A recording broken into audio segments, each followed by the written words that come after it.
você é uma pessoa que fica falando que não consegue aprender amigurumi, só se for com vídeo você consegue. Você não consegue ler receita de jeito nenhum e você já tentou e não adianta, você não dá conta. Hoje, agora, você tem que parar com isso. Com certeza, sim, eu tenho convicção de que você consegue decodificar símbolos. Então, você consegue sim ler receita de amigurumi. Hoje eu vou ensinar, eu vou mostrar qual é a forma básica da receita de amigurumi. Vou mostrar alguns exemplos, ler junto com vocês e olha só que legal. Para facilitar, eu criei um documento, que são esses papeizinhos aqui. É um documento em PDF que tem 3 páginas e nele tem algumas dicas e tem também um mini dicionário de pontos. Eu comecei essa série de amigurumi do zero ensinando vocês a fazer a bolinha primeiro, porque eu acho que é mais importante você aprender a fazer para depois aprender a ler a receita. Digamos que você esteja ensinando uma criança que não sabe falar, você quer ensinar ela a escrever. Então ela não sabe, assim, que código é esse que ela tá usando, sendo que ela nem sabe para que serve, qual é a função, nada. Da mesma forma com crochê e com amigurumi, aí você vai primeiro aprender a fazer o que você vai fazer para depois aprender a ler as instruções, a ler as receitas.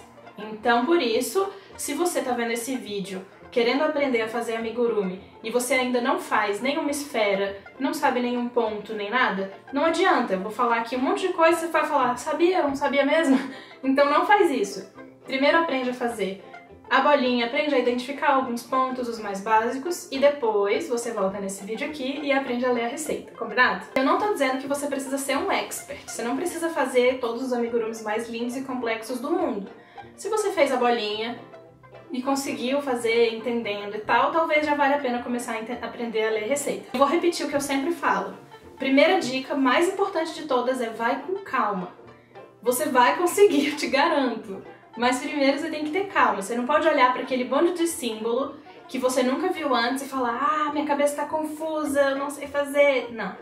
Primeiro você olha parte por parte, do jeito que eu vou mostrar aqui, e depois você tenta entender parte por parte, devagarinho. No início é mais chato, você vai ter dificuldade na primeira, na segunda, mas depois vai ficando mais fácil. Assim que você bate o olho, você já entende o que tá dizendo. Você vai chegar lá também. Basta você ler algumas receitas e pegar uma prática e depois você vai estar até escrevendo suas próprias receitas, imagina? Eu sempre recebo pedidos de pessoas falando, faz tal personagem, faz um coração, acho que coração é o que mais pedem.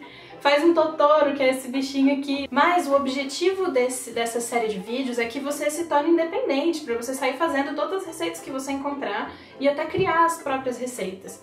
Então não faz sentido eu atender a todos esses pedidos e fazer todos os bichinhos e personagens que as pessoas querem fazer. Então eu acho que esse vídeo de leitura de receitas vai ser um vídeo chave, assim. Se você não sabe ler receita ainda, aprende. E aprende primeiro em português, que vai ser esse aqui. Infelizmente, na nossa língua não tem muitas receitas, assim, a gente encontra poucas, e a maior parte delas está em inglês, mas é mais fácil a gente começar aprendendo a ler receitas em português e sabendo já a estrutura básica, a gente aprende a outra língua. No vídeo de receitas em inglês, vou me esforçar ao máximo para fazer um vídeo que mesmo que pessoas que não falam inglês consigam entender as receitas, tá?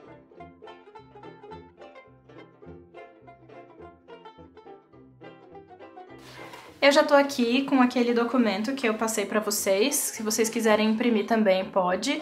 Ele vai ajudar bastante. Eu resolvi reunir todas as dicas principais aqui e os pontos mais básicos da leitura de receitas. E nesse vídeo, então, eu vou mostrar como é que é a estrutura, as 3 partes da receita, e vou dar também alguns exemplos de formas diferentes de escrever a mesma coisa. Mas eu quero que vocês saibam que nunca esse assunto vai estar acabado.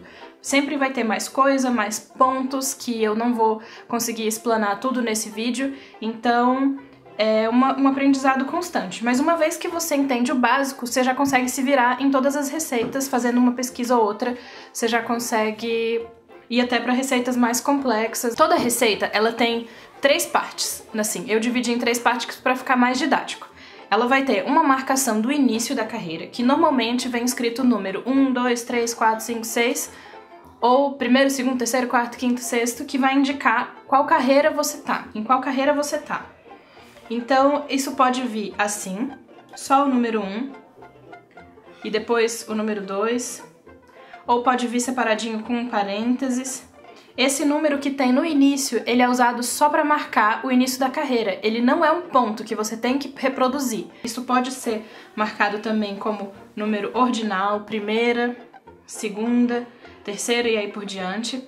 Isso pode vir seguido de algum código, por exemplo, CAR, que é C-A-R-R, que isso significa carreira também, e sempre vai ter um marcador de divisão, que pode ser um parênteses, um ponto, pode ser assim, ó, CAR e um ponto, e isso vai ser um divisor que vai separar essa marcação do início do resto da receita. Pode ser também voltas, um V, 2V, pode ser um hífenzinho, então sempre vai ter a marcação do início da carreira. Então, ó, nesses exemplos que eu dei aqui, vocês podem identificar o início da carreira. Ó, esse aqui é só o número 1 e um parênteses, o número 2 e parênteses. Então isso aqui não são pontos, é só a marcação do início da carreira. Do mesmo jeito esse aqui, ó, que foi esse CAR. Assim, tá vendo? Então eu já tô marcando aqui o que representa o início da minha carreira para eu não confundir, achando que isso aqui vai ser um ponto que eu vou ter que reproduzir. Ela sempre é escrita em linhas. Cada linha representa uma carreira nova.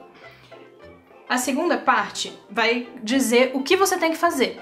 Então, agora que você tá na primeira carreira, você tem que fazer A, B, C, D pontos. E depois, no finalzinho, ela vai te dizer. E quando você terminar, você vai terminar com uma quantidade X de pontos. Então, é o seguinte, eu vou dar um exemplo aqui, como se a gente fosse fazer uma esfera de amigurumi, uma bolinha. Então, vamos lá. Primeiro, carreira. 2 pontos. Então, esse é o início da minha carreira.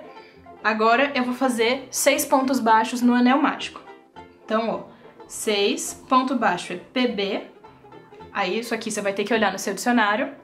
No anel mágico, normalmente vem escrito no AM ou vem escrito por extenso, anel mágico. E aí tem, essa é a segunda parte da receita. E no finalzinho vai ter, ou entre colchetes ou entre parênteses, quantos pontos tem aquela carreira ao todo. Então, ao todo, quando você terminar isso, vão ter 6 pontos.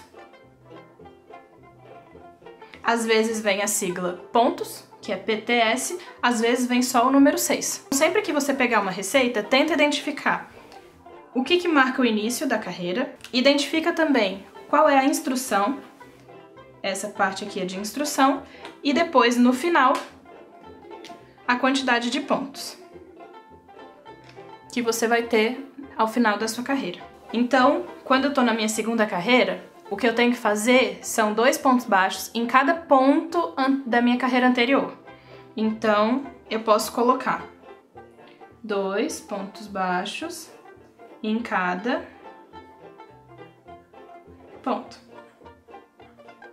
E no final, eu vou ter 12 pontos. Isso aqui, ele pode ser escrito dessa forma, mas vocês lembram que 2 pontos baixos em um mesmo ponto significa um aumento? Então eu posso escrever assim, eu posso escrever também que ao invés de 2 pontos baixos em cada ponto, finalizando com 12 pontos, eu posso escrever também 6 aumentos. E eu uso essa sigla. E aí 6 aumentos, e isso no final vão ter 12 pontos. Então são 2 formas de escrever exatamente a mesma coisa. Nem todo mundo usa esse finalzinho aqui. Ele ajuda bastante, mas ele não é essencial. Então assim, a qualquer momento quando você tem essa instrução aqui, essa marcação do quantos pontos você tem, você pode parar seu trabalho, olhar para o que você está fazendo, contar a quantidade de pontos e ver se coincide com a carreira que você tá e o final que indica a quantidade de pontos que tem naquela carreira. Se o seu tiver diferente, existem